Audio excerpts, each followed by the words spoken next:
Good morning.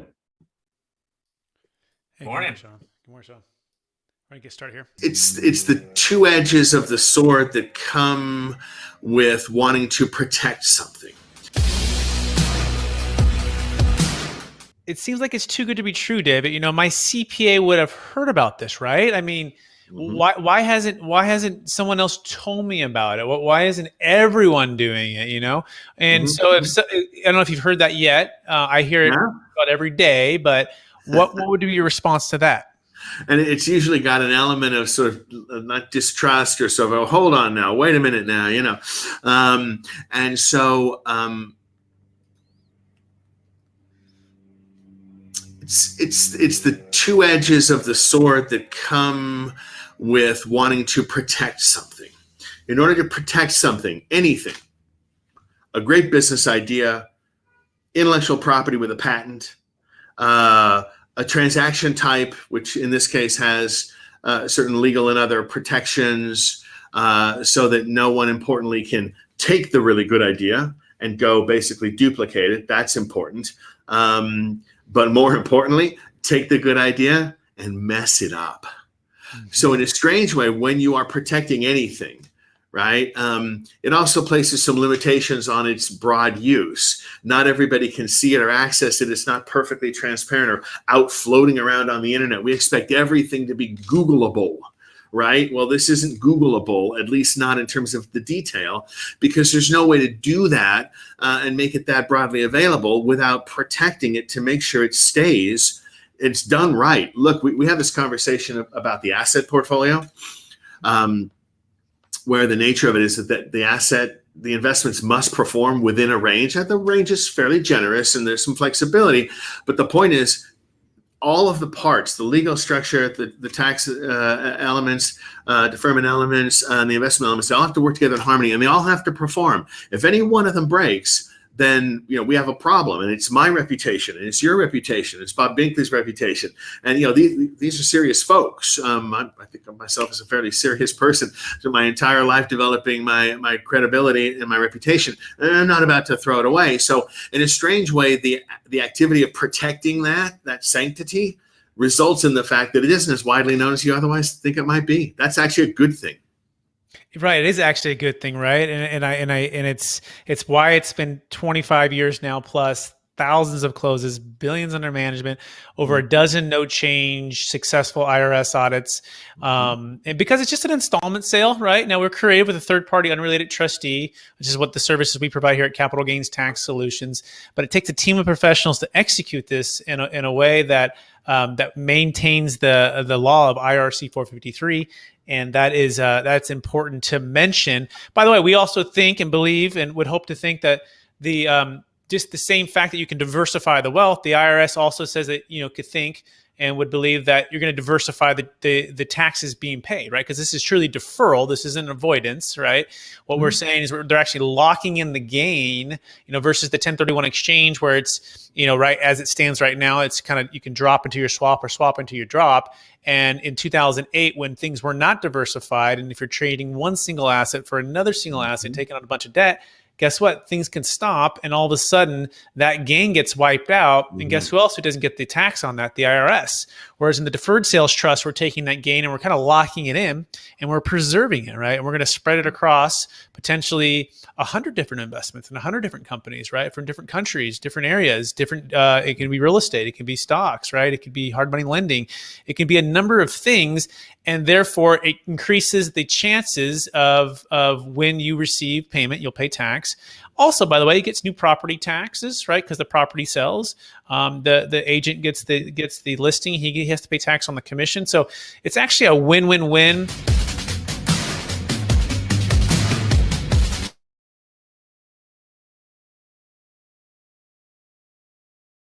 You're muted, Brett. you. Thank you. Hey, everybody. Thanks so much for being here. My name is Brett Swarts. I'm excited to have you a part of another Capital Gains Tax Solutions Deferred Sales Trust Mastermind. And we're talking about how to defer capital gains tax on the sale of Bitcoin profits and other highly appreciated assets. Around here, we believe that most high net worth individuals and those who help them, they struggle with clarifying their capital gains tax deferral options, especially when it comes to selling, again, things that are Ethereum, Bitcoin, NFTs.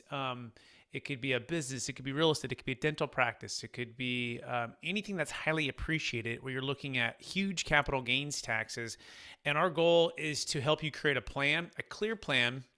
And not having a clear plan is the enemy, but creating a clear plan and clear exit strategy before you exit is the best way for you to preserve and create more wealth as you exit these highly appreciated assets. And so we're very passionate about that, and we're excited for you to join us today, wherever you might be listening to this, on iTunes or on YouTube or on Facebook.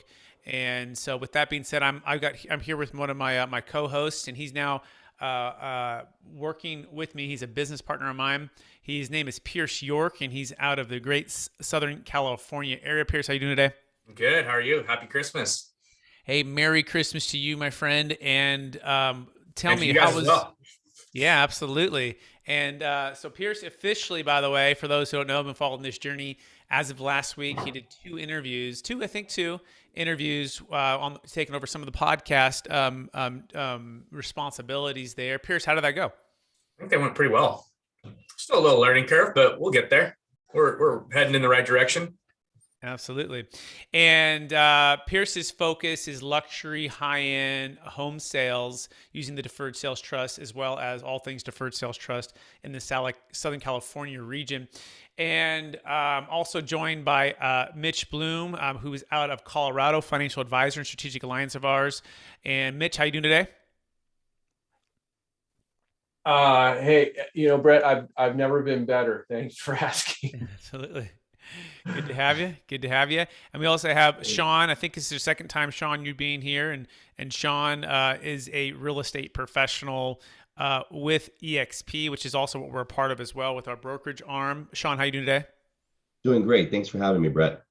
Excellent. So our goal here today, guys, and for anyone who's listening, is just to tell you a little bit about the vision, which we shared a little bit in the beginning, and then talk about a deal close story, bring to life what we're talking about, and then to answer frequently asked questions that come up from the audience. And anyone who's listening to this can always come every Friday, 10 a.m. Pacific Standard Time, 1 p.m. Eastern Time, to be a part of this mastermind, this Deferred Sales Trust University, and to, again, make these simple for you so that you can go ahead and use the Deferred Sales Trust for yourself and feel confident about it. And or if you're a business professional, business broker, M&A advisor, cryptocurrency influencer, financial advisor, commercial real estate agent, luxury agent, you can come and join us as well. So Pierce, do you want to kick us off with some of the vision? I touched on it a little bit, but I think it'd be good for folks to hear from you as well. Yeah, sure. So I think that the grand vision is to help people kind of not avoid, but defer the capital gains tax on their highly appreciated assets so we can create and preserve more wealth. And it's generational, it's transformational kind of wealth creation and preservation strategy that we're implementing. It is able to help a ton of people in a ton of different situations. And so if we can, kind of help them to get time back, get, financial freedom, get unlock some of the equity in some of these assets that they've had in order to leverage it to, cash flow and retire and do all sorts of things. So it's, I think really the overarching goal is to become, financially free and secure, and then get your time back. Absolutely. And I like to say cash flow equals time squared, right? We all have the same amount of time, but if you can get cash flow from something, you can square your time, meaning take an asset that's highly appreciated that might not be producing cash flow, like Bitcoin or Ethereum, right? And move it and transition it into a cash flowing producing asset that's predictable, that's consistent, that's safe, then that can give you some time back. Now, of course, you can stake Bitcoin and Ethereum, and you can stake these different coins and get cash flow. So not that you can't do that, but it's subject to these big highs and these big lows. And that leads us into our first deal close story, which I want to share with everybody. And it comes from a gentleman who worked for 20 years in the Silicon Valley tech industry. And I originally grew up in the Bay Area, Silicon Valley, helping my mom and dad build custom homes all throughout the Bay Area. And it was a time in the 1980s, my dad, I remember he got the first Apple computer, and it was like, oh my gosh, like the computer. And we played little games on there and stuff and kind of click around and know what we're doing, before the internet and just some standard games. But I remember the energy and the excitement of the computer world and how it was changing the world, and how we grew up in the 90s and it just kept growing and growing and growing. Well, cryptocurrency is happening the same way. And this gentleman his name is Peter, actually wrote a blog, and go to capitalgainstaxsolutions.com and look up the blog on Peter's story. And essentially he's been in that world, and he's been serving, and he's a technologist, and what he's been doing for multiple companies. And over time he started to see and understand cryptocurrency and from its infancy, and started to buy Bitcoin and Ethereum. Mostly Ethereum is where he took heavier positions, and saw his about $100,000 investment. He started putting $2,000, a month, just out of his W-2 income, right? Working the 50-hour a week work week, and just was dollar cost averaging in. And I remember sitting down with he and his wife in the East Bay at their house going through this. And I was saying, oh, what did you think of this time? She goes, oh, I didn't even know. I didn't even know that he was investing. He was kind of doing this on the side, and things were going up until one day we sat down, and it was like an anniversary dinner, like a special dinner. And he told me, hey, I have something to tell you. And he thought it was going to be some kind of big bombshell, something that's going to be weird or odd. And he's like, no, I've been buying this cryptocurrency. And she's like, Bitcoin? He's like, well, it's like Ethereum. And she's like, well, what's it worth? And he's like, well, how much you put into it? He's like, about $100,000. She's like, really? And what's it worth? He's like, $6 million. And she's like, sell everything. He's like, no, honey, understand. Like, this is just the infancy, right? Just like the computers changed the world, cryptocurrency is going to change the world. And I see the future. And she didn't really understand it as much. She had heard of it, but it wasn't something she really followed like Peter did. And so for her, this represented freedom. And for her, it was time. And for her, not only just freedom for herself and her family, but for Peter having to work the W-2 job. And so her mind was like, sell it, be done. Let's take the gains, take the $6 million. Let's get it off of the roller coaster, the highly volatile market, and let's put it into some cash flow. He's like, yes, but here's the challenge. Our gain is about $5.9 million. And so we're in California. That's a huge amount of tax.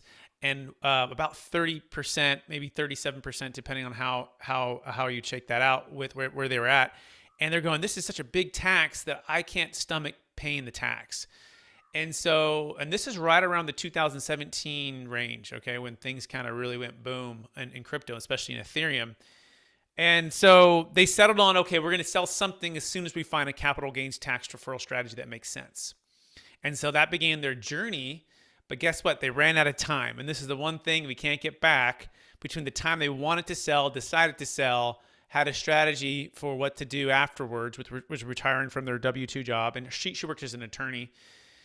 He goes, the market fell apart, and we were devastated. I mean, it went from like 6 million to, I think it went back down to like 1, or something's crazy. It was just like completely devastating, right? Tough times. And so a couple years go by. They still don't know us, by the way, right? In fact, fast forward 2021, in the beginning of the year, they learn about the Deferred Sales Trust.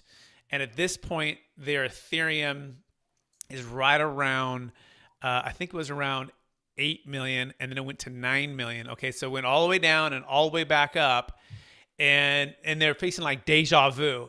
And so now here's the next part. Now it's not only just like the Deferred Sales Trust, but it's vetting us, it's vetting the structures, vetting the legality. They already knew they wanted to sell. They already knew the gains were there. They knew what it meant on the other side of this sale, which was no longer having to work for the tech company. She didn't have to be working as an attorney. They could spend time with their kids and their family, but they had to vet it. And so they went through this process of vetting it. And they did this for about 2.5, 3 months.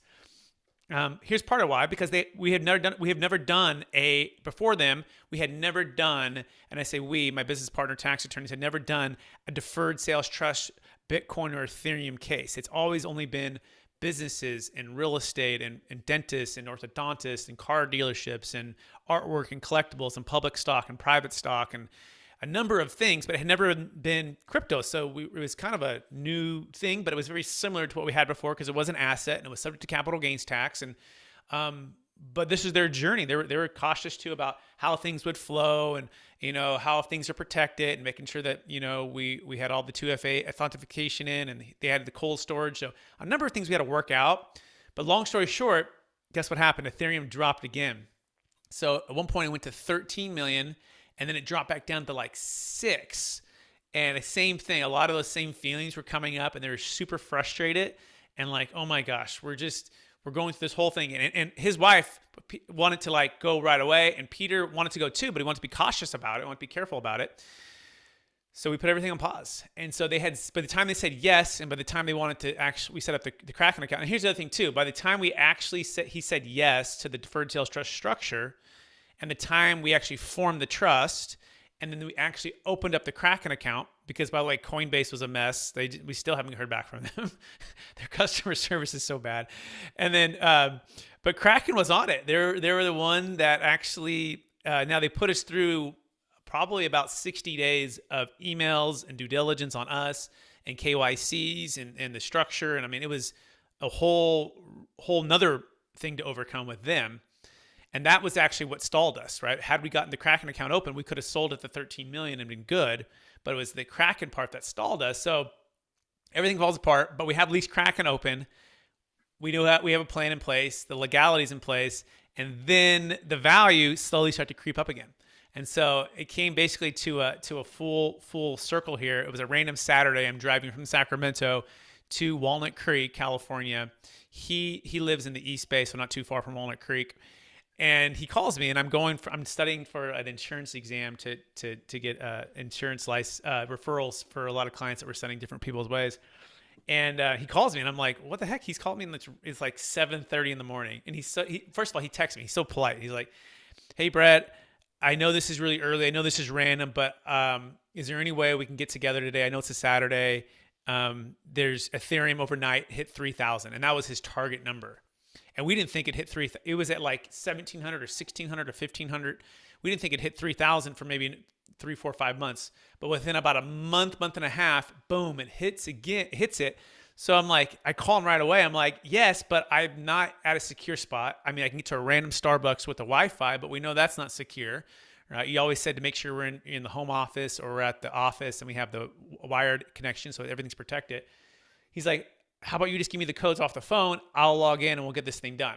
And so we went through this process over the next hour, and we started with small amounts first just to make sure everything was good. And then slowly, within the next 3 hours or so, 5 million was transferred of Ethereum to the Kraken account, which ended up in the Deferred Sales Trust account. So I say all of that to say, this is why we're here. And what we've built now and what we've gone on to, and what we're going on to do, and we want to bring you along in this journey so that your confidence in the Deferred Sales Trust and your ability to sell and exit speeds up, right? Because the one thing we can't get back is time. And we want to be able to help you capture your gains with the Deferred Sales Trust when you want to, right? Not have to feel like you have to go through a year-long due diligence. Like, we literally have the clients, the resources, the education, and we want to work with you. So all that being said, Pierce, you want to pull any nuggets out of that or any questions you have on that? I think, just to piggyback on the ability to just kind of like capitalize. Because I mean, in the crypto space, if you were in the crypto space in 2017, you were riding a high wave, and then 2018 comes, you didn't think that thing was ever going to come down, and it came down hard, real fast, and that was devastating for a lot of people. I got caught in that bubble for sure, and so the ability to just kind of like ride the wave up, capitalize, like buy low, sell high, and not have to worry about the tax is really nice. Yeah, well said. How about Mitch or Sean? Any thoughts or questions on that deal or anything that I just talked about there? You want to go ahead first, Mitch? Say it You again. know, Yeah, Mitch. Yeah. this being the first case, it might have been kind of a nail biter. I'm thinking, like, will it actually go through? What were the mechanics of making that transaction work seamlessly? Biggest thing would be communication and the ability to connect well with the Kraken Exchange account, right? And so once we establish that the deferred sales trust is legal, the IRS track record, us as the trustee, the bank accounts, like all of the stuff that again we've done now for collectively with the business partners for 25 years, thousands of closes, billions under management, like big stuff, right? That's all been done. But it was new for crypto, and getting Kraken on board. That was really the biggest thing. And it was just communication. So there's probably 70 or 80 emails back and forth between Peter and myself, the tax attorney, the Kraken, the exchange, and just going all the way through. That just takes time, right? And biggest thing was Kraken didn't know who we were, right? And they wanted to make sure we were legit and we weren't trying to, launder money or do something that we shouldn't be doing. And they just had to vet us out, right? And I applaud them because that's what they should be doing. So I would say that was the biggest thing, Mitch, was just that communication. And again, I applaud them because they were very responsive. It did take a little bit of pushing to get to the higher level of the customer service, but then we got a dedicated person now because we've gone on to do a few more crypto deals, right? So that was the biggest thing, Mitch. And now do you feel like you have a solid enough platform that you can start to just be able to do these easily, and you have, since it's now been formatted and you have a like a standard of operation procedure for this particular entity being crypto, you guys would be able to do this in your sleep kind of after a while? We do, yeah, because we've gone on to open up multiple accounts now with Kraken with the Deferred Sales Trust. And part of the neat part about it is now that they've vetted capital gains tax solutions and the structure, that's like the first biggest roadblock, and the trust. And that's the same blueprint every time, except it's a new trust that we set up a new EIN for, but it's the same capital gains tax solutions and the same trust, new EIN for the new potential client who's going to be selling. So they got to vet them. But basically, it's like in a Rubik's Cube, right? And if you imagine every side needs to be lined up with the same colors. Right. And in the very beginning, every single side was completely discombobulated, right? And now at least we have like 2 or 3 of the sides all the same color. So it's just a couple of those other ones as someone new is coming in and putting, and making sure that they're fitting within what we're doing. So yeah, the answer is yes. We got our systems, we got our processes. In fact, we've been able to shrink the time it takes to open up a deferred sales trust Kraken account down to about 7 days now. Okay. Wow. And the biggest thing is just the client, like Mitch, if it's your client who's coming in, them having all of their stuff in order, their KYCs, and getting the trust opened up. And we can open up trust in typically as little as soon as a week. And then our goal is to open up, as soon as we open up the Kraken trust account within a week. So within about 14 days, we can get everything opened up. The good news is we don't charge anything unless and if the deal actually closes. So between the time that if your crypto is $5 million, it goes to 4, you're not selling until it's at 5. You don't owe us anything, right? We'll get everything in order. We'll walk through the structure, the integrity of who we are and the banks that we use and everything else. We'll set up the trust account. We'll set it up at Kraken. If for some reason your deal doesn't close, you don't use the trust, you don't owe us anything. But the key is to get it all prepared and ready to go. Does that make sense, Mitch? Any questions there? Absolutely. No, that's good. My other question is, so you've had a few deals go down. How did they find out about the DST? How did they come to you? Did they all come to you, or is this by a couple of them by word of mouth? What happened there? Yeah, I mean, we get referrals now. We're getting a lot of referrals. A lot of folks are finding us online or at the podcast or finding us on YouTube. And then they go and they download our ebook, and then they start to get through the educational process. So mostly it's inbound. They're coming to us as we educate and just try to be as transparent and as open as we can without giving our secrets away, because it is proprietary. It's protected structure. So most folks are finding us right as on these masterminds, Mitch, or through referrals. Okay. Cool. Or they're business partners too, right? I mean, like Pierce is a luxury realtor down in Southern California, but he also runs and connects with business professionals and business owners and crypto owners, right? And Mitch, you're a financial advisor in Colorado, so your clients. And so the biggest thing is just making people aware. Like if you're a business professional and you're in real estate, it's asking that next question: do you have any other highly appreciated assets that you're looking to sell? You know, and if same thing if you're a business broker or financial advisors typically are pretty broad. They're going to ask about all of their holdings, right? But Right. making sure you're asking that extra question, because you never know, they might be selling a $500,000 house or $1.5 million multifamily property, but they got $3 million worth of crypto, right? And they're Right. not even telling you unless you ask them, right? And when you ask them, you say, well, what if you could trade or transfer the crypto into a trust, defer the tax, and go buy real estate or invest into the stock market and keep your powder dry? Would that be of something that'd be of interest to you? And that's what we also try to train and coach people who are serving high net worth individuals, such as Sean. And Sean, would you mind us too, again, your focus and where you're at? Sure. I'm in Los Angeles as well. I have a real estate team. There's, I think, 11 of us right now. We're in multiple different states. Most of us here in sunny Southern California, although it's not so sunny right now. We're getting rained on big time, but we love it. And I think, it's interesting in your opening. I'd like to just comment about something in your opening. And I'll tell a quick little story. When I was 10 years old, my dad took me to Yellowstone, and we went in these hot springs, and it was a river, and we got to swim in the river, but the river had these boiling pockets of water, and it was like, cool. You swim in and out of the cold water into basically a natural hot tub. And it was a product of the geysers and the vents there in Yellowstone. And I was 10 years old, and we took a month trip around the United States. My dad was a truck driver.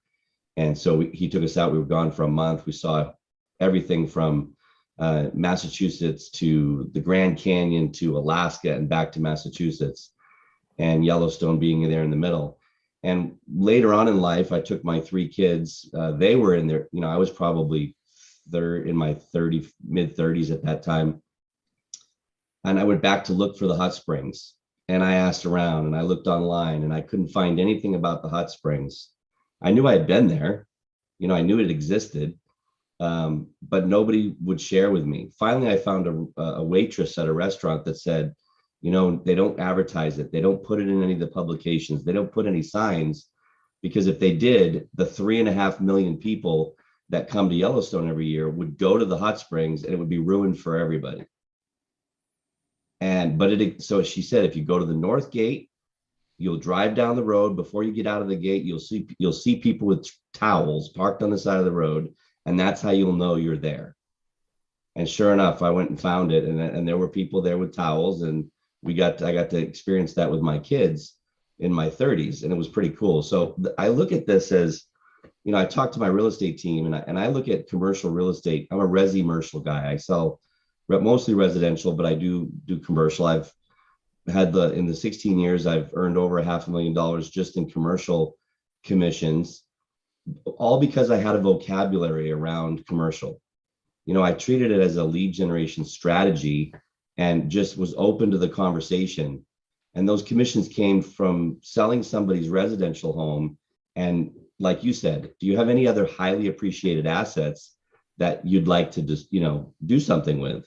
And just asking that question. And I came across, I sold a couple churches, I've sold a gas station, I've sold some multi-residential, multifamily, multi-unit retail, all from those conversations that really started from residential. I have a listing right now up in Mariposa, California, which is a equipment rental, feed supply, and landscape supply business that came from a Facebook ad that the gentleman was looking for homes in Mammoth that I was running. So you never know where the business is going to come from. You got to be open to the conversation, and you have to have a vocabulary around commercial to be able to have that conversation. So what I find interesting about this is that, it's how Mitch, I'm not even sure where you got my information, but you contacted me, and that's how I found about it. Mitch reached out, I responded. I get so many emails and phone calls of people trying to sell me leads and sell me the next greatest system. And I'm sure Pierce experiences the same thing. It's like three to five phone calls a day. And I know, Brett, you're a real estate agent as well in one of your multiple verticals of business.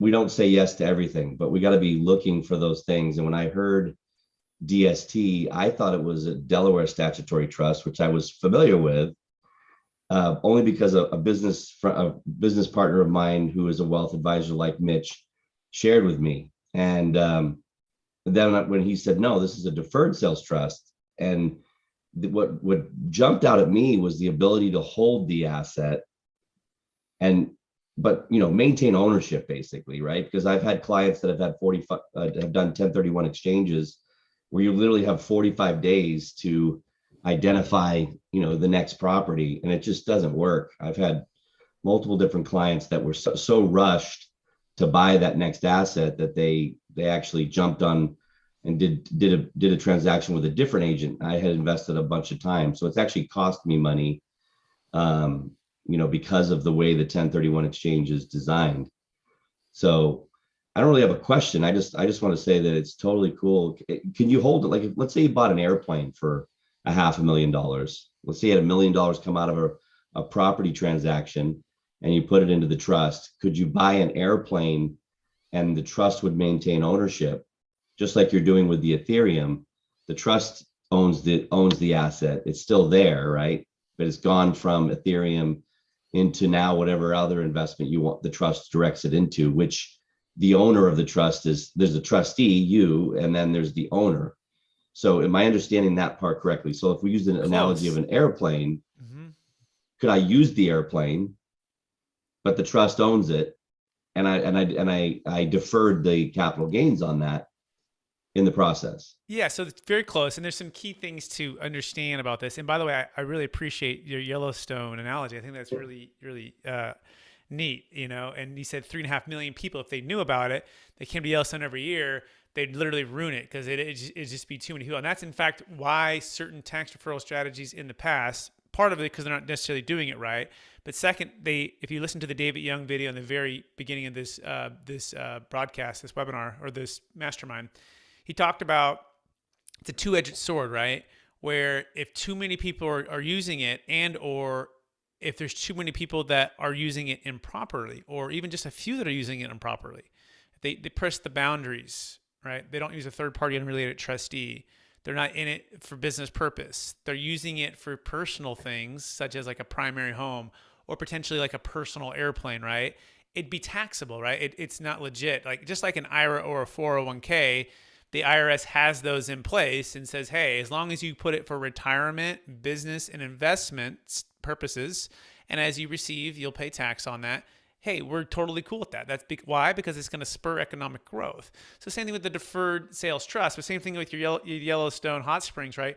If too many people find out about it or abuse it or take advantage of it or just do something, it could potentially ruin the entire thing, right? With the ecosystem or whatever that might be. I'm not an expert in that kind of thing, right? But that is the essence of the deferred sales trust. And so we want to make sure that it's protected, it's done properly, but it's been proven. Now, to answer your extra question about ownership versus being a lender, okay? Understand that the structure of the strategy, how this actually works, and why it's not a Delaware statutory trust, because a Delaware statutory trust is just another form of a 1031. In fact, I call it the Hollywood video to the Blockbuster 1031. It's just that it's a little slight nuance of the 1031 where you're continuing owning something and you're trading a smaller property for a bigger property, okay? And you're maintaining ownership. Whereas the IRC 453 and why it's deferred sales trust is not a 1031 is because it's a separate tax code and you're becoming the lender. So it's truly exiting the position to take a promissory note to be paid back slowly over time. So in that scenario, now, can you become a lender again, or can you become an owner again? Yes. And this is the proprietary protected way in which we do this. But essentially, you can go back in partnership with the trust and you can purchase real estate, right? Or purchase a airplane that's a business airplane, right? That is, or purchase a rental. Because I get questions a lot like, well, what if I bought like a beach house? And I'm like, well, is it a rental?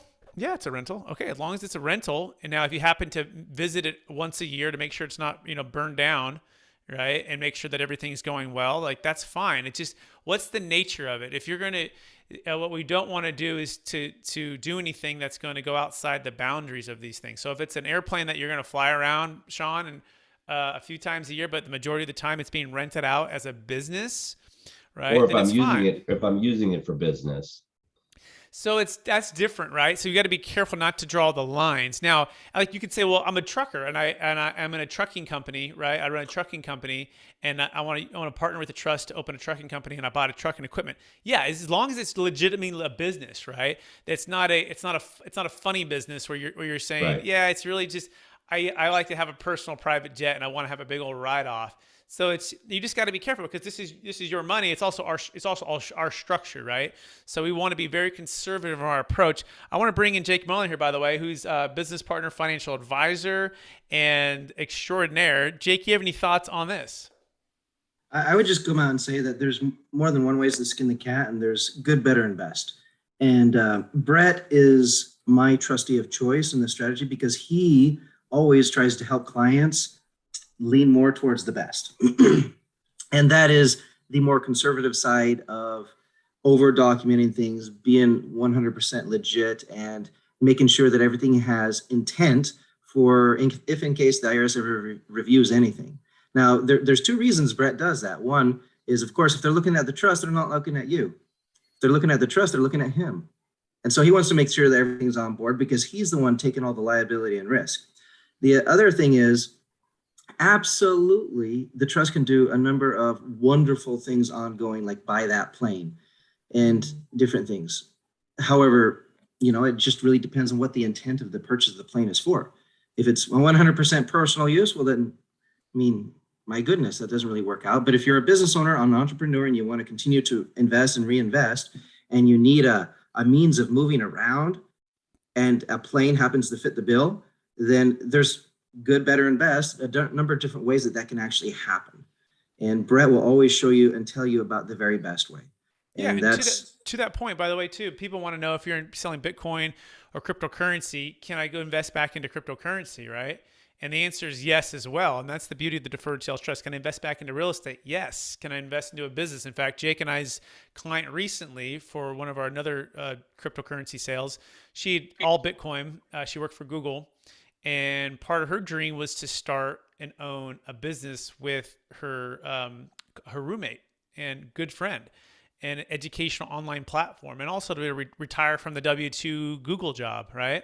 And so she did that as a part, and we helped to aid in that transition as she transferred the Bitcoin and was able to exit her position and receive a promissory note. And as a part of that, she's able to fund with some of those funds, fund her business venture, all tax deferred, of which she's an owner in. And that's the beauty. So we call it lendership, Sean, where you're a lender at first, and then you can become an owner again, right? And there's all those little nuances that we want to follow. We want to keep you safe. We want to make sure you're not stepping on a landmine, but as well help you be as entrepreneur as you can, because we are entrepreneurial real estate financial advisors, cryptocurrency owners, business owners. So does that answer the question, Sean, or any thoughts on that? No, it does. And I think, being a lender versus an owner, again, it's the vocabulary around it. One of the clients that I have two clients right now that potentially could benefit from this.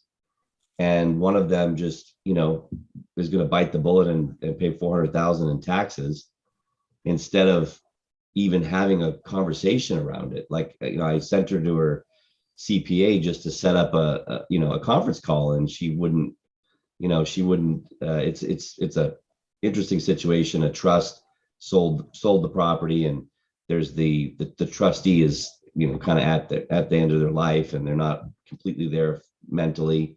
And the family is kind of running things, and they just don't have the vocabulary around it or the ability to even be willing to take a look at it. So maybe speak to that a little bit about, how do you have somebody have the idea like, hey, that hot spring really exists, come take a look at it with me. That's a great point, right? We'll use that analogy because they go, but I look it up on the internet, Sean, and I went It to doesn't exist, the travel guide who's they've been in, in Montana, right? Or they've been there for 20 years and they've never heard of it, right? And they're like, or whatever state they might be in. It's like, but doesn't mean it doesn't exist, and people haven't been enjoying it and using it for years and decades and decades and decades. So what we found, there's really a big thing going on emotionally and intellectually, right? So logically, you can literally give somebody the most amount of information and evidence, like thousands of closes, billions under management. David Young, he worked for Bill Gross and PIMCO and all of their due diligence for 2 years. And myself and Marcus Millichap, thinking we were in the Navy SEALs of investment real estate and brokerage and 1031 exchanges and national law firms. And you could tell someone to the blue of the face, but emotionally, they don't necessarily know you yet, or maybe as well as maybe you thought they did, and or their CPA emotionally has already connected with them in a way that they know, like, and trust them more.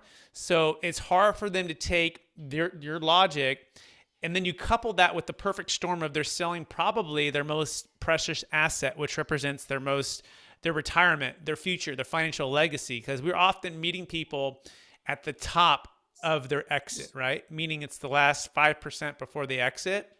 And the last 95%, they've been with that CPA or that real estate professional or whoever who doesn't know about it. And so you have all of that, and now it's this window of time that's squeezed. They got to make it. Typically, people are finding us 30 days before they sell. And so it's new people, it's new tax, it's IRS, it kind of feels scary. So emotionally, it's hard for them to overcome the idea that their professional doesn't know about it, right? And this is where I'd say it's best not to try to overcome with logic. It's best to just tell a story, right?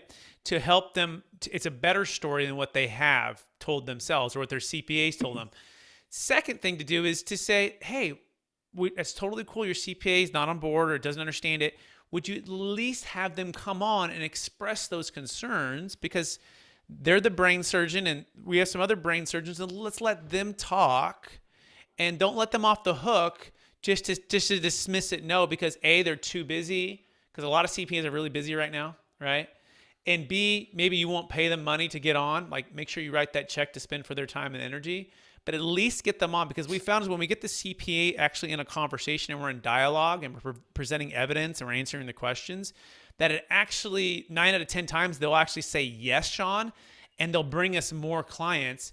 But what the client doesn't do sometimes, they're looking for an easy way out. And it's like human nature, right? It's like the upper brain and the lower brain. And it's that safety that if I can at least call somebody and say, I'm really concerned, like this isn't going to work, this isn't legal. Like, you're looking for a way for them to confirm that bias. Like, yeah, I'd stay away from it too, because the CPA also doesn't have any vested interest in this thing. If you think about it, if they've never seen or heard about it, what happens if they say yes and it works? Well, They may or may not get much kudos for that, right? That may not, but if they say yes and it doesn't work, guess what? It's going to go all on them, and they're going to feel like they're liable. But we're not asking them to do the audit defense. We're not asking them to do anything else, and that's the thing we work with every day. Sean, is that making some sense? Or any questions or thoughts totally on that? No, it totally makes sense. Jake, do you want to add anything to that? I would. And this comes from an experience of working with a lot of CPAs from across the country. Actually was part of a very large program where we taught about tax advantage wealth management strategies, Deferred Sales Trust being one of those amongst many others. And absolutely, you have some people that view it as competition and they get all defensive and everything else. And it's just like a first date. You got to break the ice, right? If you can get them to the table, if you can get them to show up, then we can talk tax, we can talk RIFC, we can talk precedent cases, we can talk, everything under the sun, and we can look at each other eye to eye, and usually 90% of the time, all feel better about it. We play well with other professionals. We don't view other professionals as competitors. We don't take their business, right? I mean, we're offering what we're offering, and we're helping people with this side of things, and we prefer that their trusted advisor is right next to them, holding their hand, helping them along the way, because as they hear us talk, oftentimes they're nodding their head and saying, this makes sense, because they understand it better than the client does. So their estate planning attorney, their tax attorney, their CPA, their internal accountant, their CFO, their board of directors, whoever it is. We once presented, Brett, to, I think, a room for one company, a physician group, and there were 17 people, all doctors and owners. with like their each individual personal invited person. And it was a little chaotic as far as a Zoom call goes, but everybody that was important from a decision-making standpoint was there. And we made sure everybody understood what the Deferred Sales Trust was, what it could do for them, how it was applicable, how it could be customized to a certain extent for their specific situation, and how the transaction could occur in a non-taxable way. And we absolutely like to work with other professionals. They just have to understand that we're not making them look bad. We're not taking business from them, that we're here to help them do something bigger and better, something that we specialize in, something that they maybe have heard about or maybe haven't heard about, what have you. But we're all here to be on the same page with the client, because the client now is doing something they haven't done very many times before, or maybe not at all. And so they're going through a new experience. They got to bring new team members, us, to the table to work with their current team members to make it happen. Yeah, Sean, any thoughts on that? Any questions there? No. And the last thing I would just say is the stories. I mean, literally, I haven't heard of this before. Oh, well, you know what? Last week, this guy just sold a warehouse in California, $2.4 million. And they did this, you know? So they haven't heard of someone. We'll tell them about somebody who just did it. And you can get all of those stories from Brett's podcast here. And those are all people that have given permission for us to share their story. Mm-hmm. Yep, absolutely. Cool. And then there's a principle I'm reading from a book from Ray Dalio, and it's a book called Principles, and he's talked about trading the joy. He has to practice, and I think we all have to practice, of trading the joy of being right for the joy of what's true, right? And it's that intersection of ego and bias, and keeping an open mind and asking questions and being curious, right? And again, it's tough for a client if they're already about to close. In their mind, they've already wrote the check, they have to pay the tax, right? And so it's like, oh, it was a foregone conclusion. Now you're telling me it's not. It's like it can be a barrier to their ego, to everything that's going on. And so this is why we're here. We're trying to like tell everybody, hey, this works. Come check it out. Right? We wish we would have known. Like we wish we would have known in 08, 07, 06 before the 08 crash. And then for our crypto folks, we wish we would have known before the 2017 crash that we could have done it for this. And we did know. It just crypto came on so fast that we weren't focused on it. But now we are like a laser. And so if you want to learn more about any of this and you have a live deal worth $1 million net proceeds, $1 million gain or more, and this is who really it's for. Anyone who has an LLC, S Corp, C Corp, business sale, crypto sale. We're working on some decentralized deals right now, some really big ones, working on some NFT sales right now. So lots of things happening. We're still on the forefront. We've already closed the Ethereums. We've closed the Bitcoins. We're closing cases, and we're closing another like 20 different coins coming up here in the next couple of weeks. So it's here, but you got to take action. You want to go to capitalgainstaxsolutions.com. Also, if you have that skeptical CPA, bring them on to the webinar. Bring them on to here and let's talk about it. Let's open up the dialogue. Let's present some evidence, and let's all get in the circle, because we're still learning too of evolving ways to making sure we're doing this in a way that continues to stay consistent with the guidelines of the IRS and everything else. That being said, so we've talked about vision. We talked about some deal close stories. Any other questions from Mitch, from Sean, from Pierce, for any live deals you guys are working on, for any other things that you think it might be helpful for the audience or for you right now? I'd just like to say your ego is not your amigo. That's good.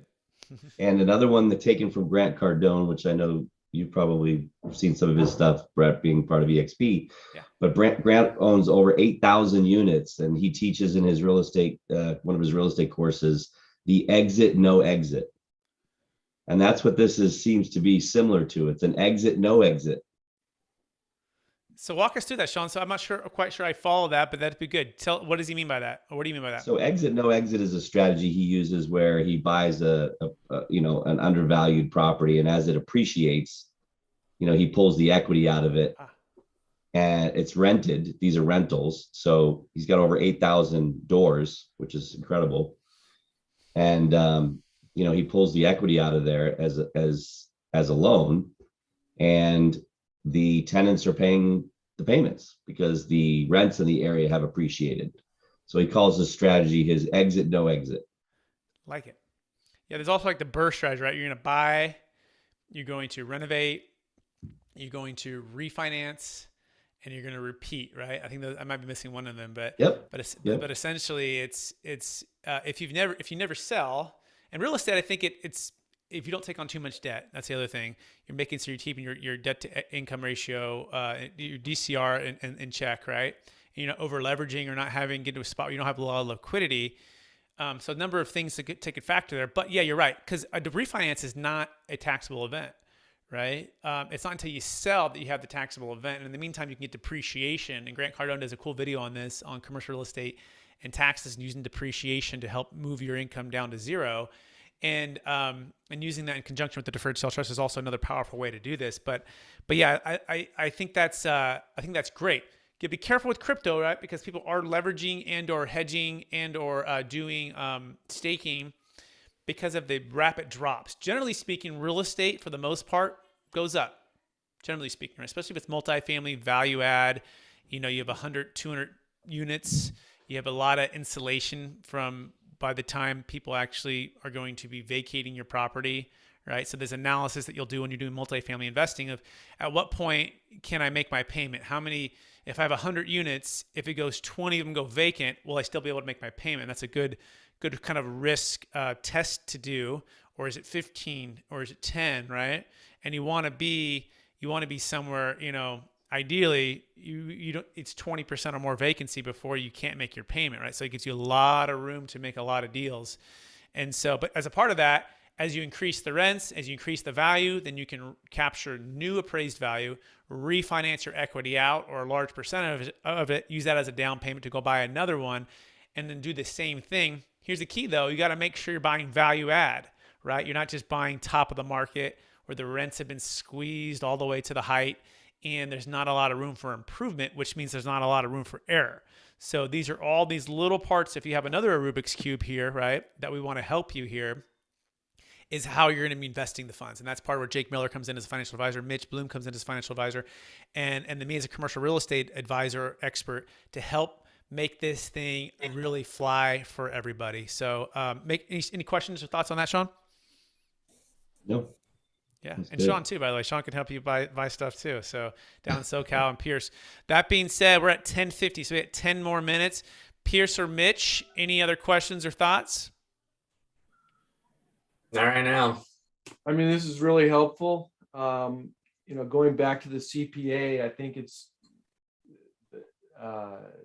there's really a challenge in reversing, their thought in saying, that this isn't going to work because I just haven't heard about it before. I've never seen this before.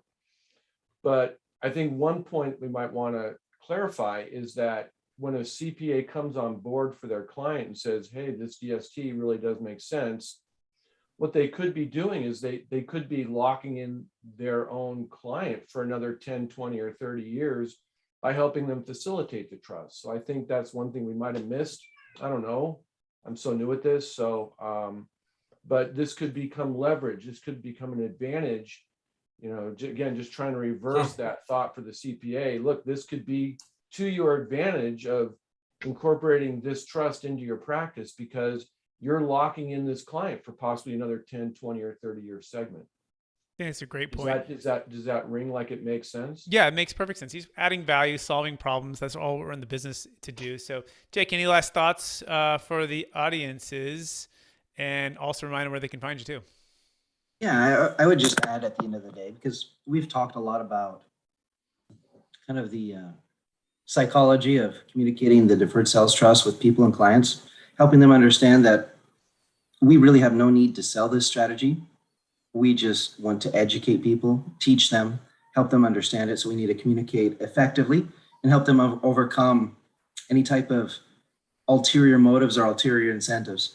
And obviously being completely transparent about all the fees and just being there to help them understand how this may or may not be an eligible transaction for them to participate in. That's the biggest thing that we try to do. And in the spirit of Christmas, which is tomorrow, we're here to give people knowledge. We're here to help them understand whether or not this is something that they could participate in, and help them maintain the investment power of today's asset. Because if they were to sell this asset today and incur all those taxes and have to chop things up and give parts away to various government agencies, then they lose their purchasing power, they lose their investment power. Not all of it, of course, but it decreases based on what they would have to share with everyone else. And the Deferred Sales Trust, what it allows them to do is to continue to reinvest net of attorney fees rather than net of taxes. And it helps them to do more from an investment standpoint with their current dollars. And that's what we try to help people do. If people want to reach out and find us, alphamarktax.com, alphamark with a PH, ALPHAMARK, tax.com. There's a little schedule now link, 1-800-773-1848. And or just come show up here every Friday. This is where all of us are, and we like to take any questions. And we always have a client of the week to spotlight and showcase. And so this is where we share our knowledge. Perfect. Thanks, Jake. And Pierce, if people want to get connected with you, where can they find you? You can find me at kingdomluxuryrealty.com. And you can set up a strategy call and stuff with us there. And yeah, definitely the best way to find me. Awesome. Mitch, how about you? Financial Advice 360, or call me at 800 Way Cool with a K. Perfect. Nice. Sean. Cell phone 310-993-4350, or Policino Real Estate, which is POLISENO realestate.com. And you can see the name right there on the screen. Awesome. If anyone wants to connect with me, you can go to capitalgainstaxsolutions.com. You can check us out on iTunes as well. We're having amazing guests on the show all the time. Mitch is actually coming up here, I think, in about a month. Jake's been on the show. Pierce has been on the show. Sean, we got to get you on the show, highlight what you're doing there. But we bring on people like Kevin Harrington from Shark Tank and all these other amazing smart people. And we ask them what they're doing with their tax deferral strategies and, how they're building business and leadership and wealth. And that's Capital Gains Tax Solutions. You can search that on iTunes or Spotify. And again, please bring somebody here next week and continue to get educated. And again, if you have a live deal worth $1 million net proceeds and $1 million gain, or 2 deals at $500,000 each, you can schedule a one-on-one consultation with myself or one of my team members and or Jake, and we can kind of go through this entire process with you. We so appreciate everyone out there, and we wish you a Merry Christmas, Happy Holidays, Happy New Year, and we will talk to everybody again real soon. And goodbye. Merry Christmas. See ya. Merry Christmas. Bye-bye.